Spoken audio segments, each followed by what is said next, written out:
ครับวันนี้เป็นพิธีรดน้ำดำหัวนะครับเนื่องในวันสงกรานต์นะครับผมและก็เป็นอีกวาระหนึ่งก็คือการแสดงความยินดีกับคุณครูปอนนะครับที่ได้บรรจุเป็นข้าราชการครูนะครับและก็ที่โอกาสนี้ก็ได้รดน้ำดำหัวครับคุณตาคุณยายด้วยเลยนะครับ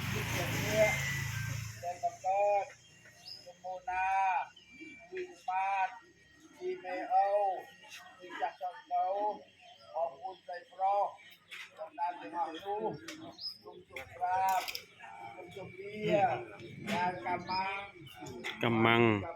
วจีกัมมังมโนกัมมังอโหสิกัมมังอธิลูกหลาน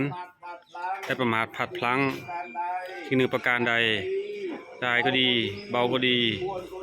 ควรก็ดีไม่ควรก็ดีทั้งต่อหน้า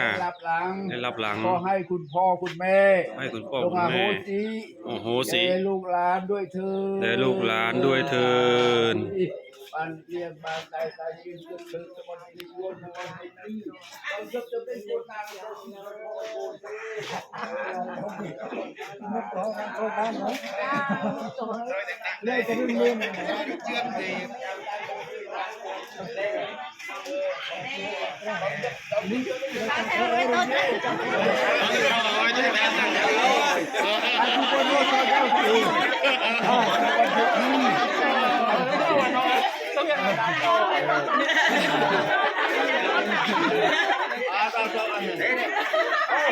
ศาลารอบหนึ่งแล้วยุ่งไม่ได้แต่ปรังนี่ซึ้งตลกแกชอบให้เขารู้ต่าง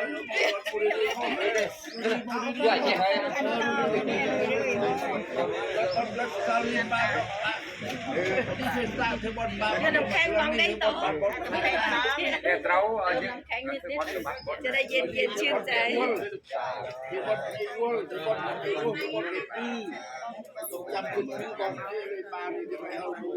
ยายชมเลยเนี่ยไอ้เพนยืดจะนับไปตัวนี้ยาย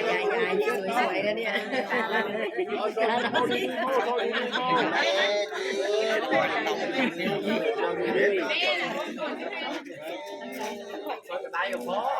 บ้าโอ้ยเกิดโซดาพ่อวัดว่าเท่าจะสู้เลยเดี๋ยวแต่ก็ไอ้ดังไม่เอาไม่เด็กไม่เคย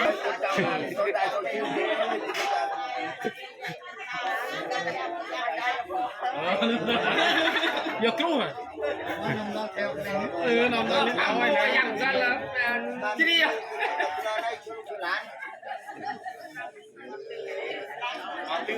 มาที่มุนแล้วเนาะ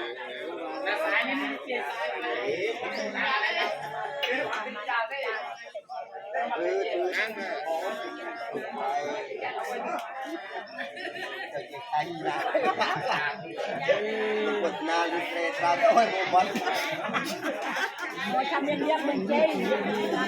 การเจ้าเด้อการเป็นเจ้าการตา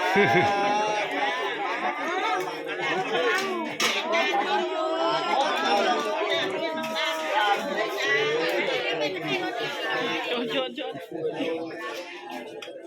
มัน